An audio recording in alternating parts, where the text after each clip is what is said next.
and all forms of corporal punishment in general can increase behavior problems, can also lead to a slower cognitive development.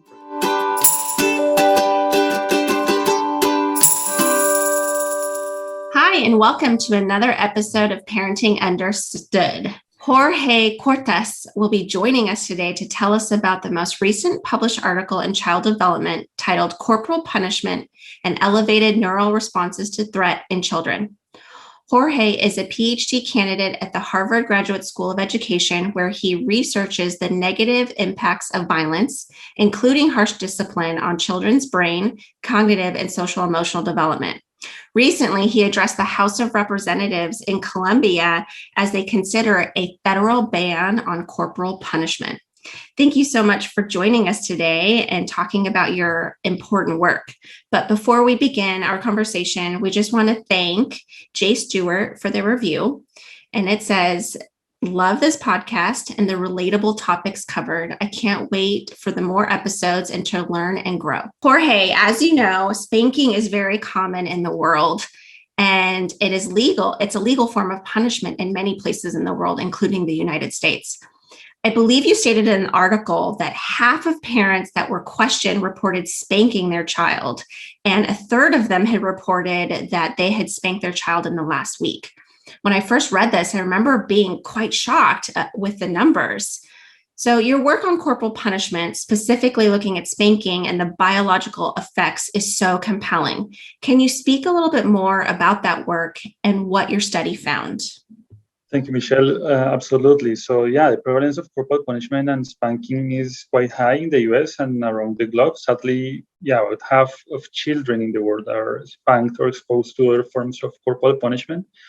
And that led me to start working and researching on this issue, also to understand the potential consequences that spanking may have, in particular because when parents use spanking or other forms of corporal punishment, it is often with the intention of promoting positive behavior or discipline. But actually, what we have been seeing in the last few years is that the consequences of spanking is actually the opposite. From behavioral studies, for example, we have seen that spanking and all forms of corporal punishment in general can increase behavior problems, can also lead to a slower cognitive development, for example. So we have even seen impacts in cognitive development and school achievement, and in the long term can also lead to other difficulties in the social, professional, and well-being levels. In this study in particular, we wanted to study the potential biological mechanisms explaining these effects that we have seen in behavioral studies. So we conducted a neuroimaging study looking basically at children's brains as they saw different images that could relate to threat or that could make children to feel threatened. And we compare a group of children who were spanked in their first 11 years of life with children who were not spanked to try to assess whether there were any differences in their brain reactions or functioning in response to these threatening stimuli. And what we found actually was very striking because we saw strong differences in brain reaction, in particular in some areas of the prefrontal cortex, which is an area of the brain that engages or relates to different cognitive and emotional functions, in particular to self-regulation, executive function, and other higher order cognitive functions. And this is important because what this is showing us initially is that these children who are spanked have more difficulties self-regulating their behaviors, their emotions, and that could explain, for example, these difficulties in behaviors that we see with spanking.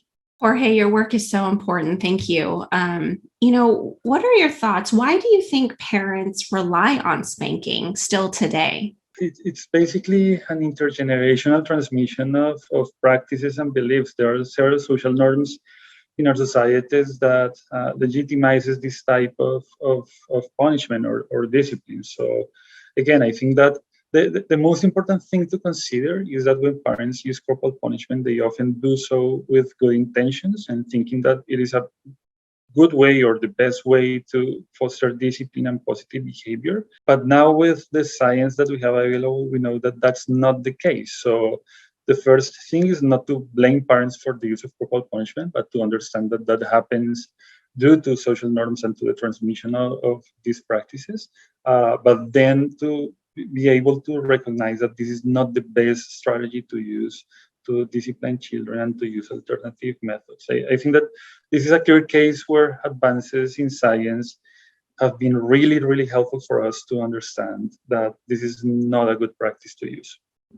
Yeah, your work is so important, and I see a lot of that. I recently consulted with a mother of a young child, 3 years old, and she was contacting me, of course, to kind of walk her through, like, what are some alternatives in terms of how I can address this, because she had shared with me that she was using spanking, and and of course, going back to, I have, they do it with well intentions. It was done, it was a practice that they had practiced in their family. She was spanked.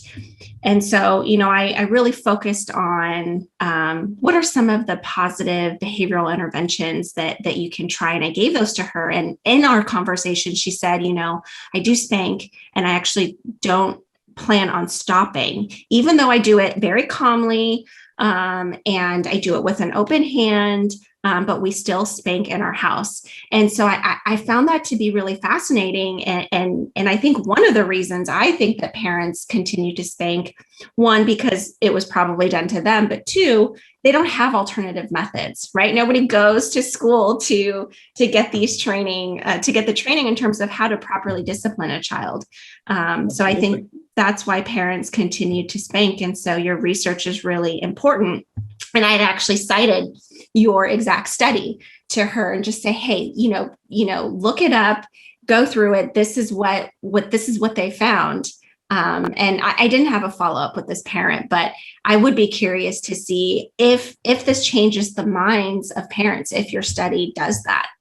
Absolutely. And that's actually a very important point also to consider, is that there are several influences in communities and the context that end up promoting or discouraging the use of spanking as well. So it is true that research can influence, for example, the way parents use one or discipline method, but the influence of communities, of religious groups, of different groups is very important as well. And that's why in this particular topic, it's so important to like a collective work in order for us as a society to eradicate violence and to promote positive parenting behaviors.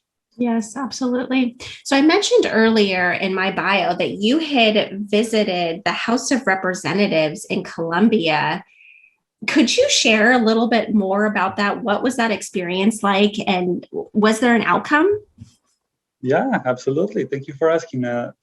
That was actually a great experience for me professionally. And I think that was actually one of my plans when I began working on this issue of corporal punishment, because in Colombia, corporal punishment is quite common. About 60% of children are exposed to this practice, and it was legally accepted until last year when it was finally prohibited by law, which is fantastic. So yeah, it was a long journey. I think that there are some researchers and other people advocating for something similar in the US right now and trying to communicate with policymakers and senators and representatives. But it's definitely a challenging work, because to be able to do that, I had to speak not only with the senators themselves, but also with other researchers, with families, with a lot of different stakeholders in order to understand the situation, to be able also to contact people from the House of Representatives. It was a work of about 2 or 3 years, I think. It was not only my work, it was a work of different organizations in the civil society and religious groups as well that were supporting the initiative. So yeah, I think that definitely one of the most important things to move forward with a project like that is to have strong connections and strong communities and collaborations in order to move that forward. It was challenging, in particular, to convince some representatives and senators who were really against such a law. in particular because they were afraid that doing so we would be interfering with families' uh, individuality and decisions and culture. So it was kind of challenging, but once they saw the amount of evidence and the strength of the evidence, it was clear for them that this is not different from violence. This is a form of violence that can compromise children's well-being and that go against our intentions as society and as parents. So yeah, I think it was a long work, but finally with the evidence, we were able to convince them. Congratulations. When you said that it was passed, I had full body chills. I mean, that is such amazing work, and that you were able to accomplish that with a group of people, of like-minded people, to kind of move this, move in this direction where we're creating positive change for children and for families. Thank you, Michelle. What have you found to be the biggest challenge in your work? Yeah, so I think that's several actually. First of all, thinking about the research itself, this is particularly tricky to research because we have to rely on parents' reports on whether they use or not corporal punishment, or we have to rely on uh, adults' reports retrospectively on whether they were or not spanked or exposed to corporal punishment. And a lot of people are not willing or nor interested in revealing that they were spanked or that they are using spanking with their children. So there are several issues around measurement of spanking. I think that regarding practice and the implications or the dissemination of this research, there are also several challenges, in particular because this is a very sensitive topic. So a lot of people may feel threatened by this research. If you mention that spanking is harmful, for example, a lot of people can feel a little bit defensive about that and can react against that because they were spanked, so they don't want to think that their parents were not that great or something like that. And that's actually not what we are trying to say with this body of research. So yeah, like how to frame and how to communicate this research for parents, for policymakers, is quite difficult actually. So I think that those are the two main challenges I can think of. And maybe the last one is that it's also difficult to study the specific consequences of spanking on children's brains and the biology and physiology of children due to the costs of conducting such studies. So that's why most research has been behavioral and as I said, behavioral outcomes, and not so much these more biological outcomes. Yeah, I read that in your study in terms of some of the limitations or challenges to overcome in the research. What are your plans in terms of moving research forward? Like what do you have kind of in the works now, or things that you want to work on in the future in terms of studying violence or corporal punishment or spanking in particular? Yeah, I have several different plans moving forward. I think that first of all, I'm interested in continuing this work on advocacy and also producing evidence for other countries that have not passed still a ban on corporal punishment. So I'm doing some research, for example, in Bhutan and in other countries, Ethiopia as well, Cambodia, trying to look at the consequences of corporal punishment in those particular settings, because there's always the concern that, yeah, we have good evidence from the US, for example, showing negative consequences of spanking, but people always ask whether that's also true in their own country, in their own context. And that's a extremely important and valid question because, yeah, differences in culture and in the way that we use corporal punishment in different places, for example, can influence child development in different ways. So, yeah, I think that one of my priorities right now is to produce evidence for more countries to continue advocating for these bans and for more efforts to work in the reduction of corporal punishment. I'm also interested in doing work, and I'm starting to do some work on the design and implementation of different programs and strategies to reduce corporal punishment and to promote positive parenting behaviors. That work has been done mostly in Colombia. That's where I'm focusing right now. But I'm hoping to expand that work to Latin America, the Caribbean, and to other low and middle income countries. Actually, I'm trying to build upon some work I did over the last year, where we were designing an intervention to be delivered via telephone for parents in the middle of the COVID-19 situation.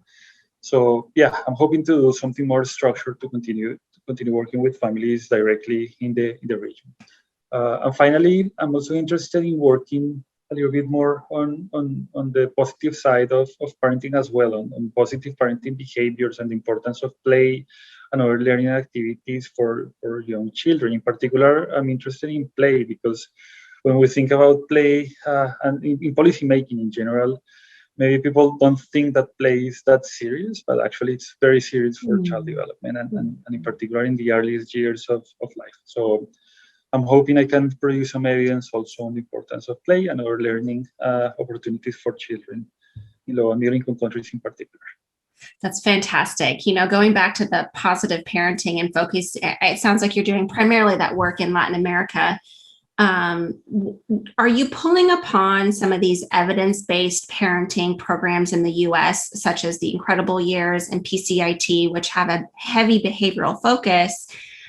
Are you kind of using some of that work in terms of teaching parents? Because, right, like if you take away spanking and that's all the parent knows how to do in terms of discipline, on the other side, how is the country supporting parents in terms of giving them resources and tools to build their positive parenting toolkit?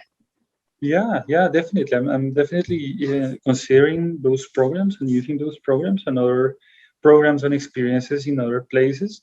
At the end, when you start reviewing these different parenting programs and these interventions, all of them have shared components that we call core components of these parenting programs. And usually these components relate, for example, to discussing with parents and showing parents how development happens early in life, discussing different stages of development, discussing the different needs and skills that children develop in different moments. For example, to show that when a child, very young child, cries is not because the child wants to bother or wants to, to manipulate the parent, but it's more because that's a way to communicate different needs or different things that the child may be facing.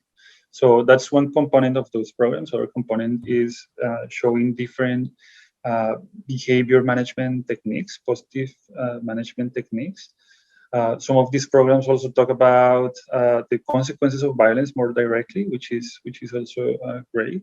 So yeah, in general, what I try to do in my work is to look at these different core components and to adapt these components to the different local realities and different needs of the country. So that's what I'm hoping to do in Colombia.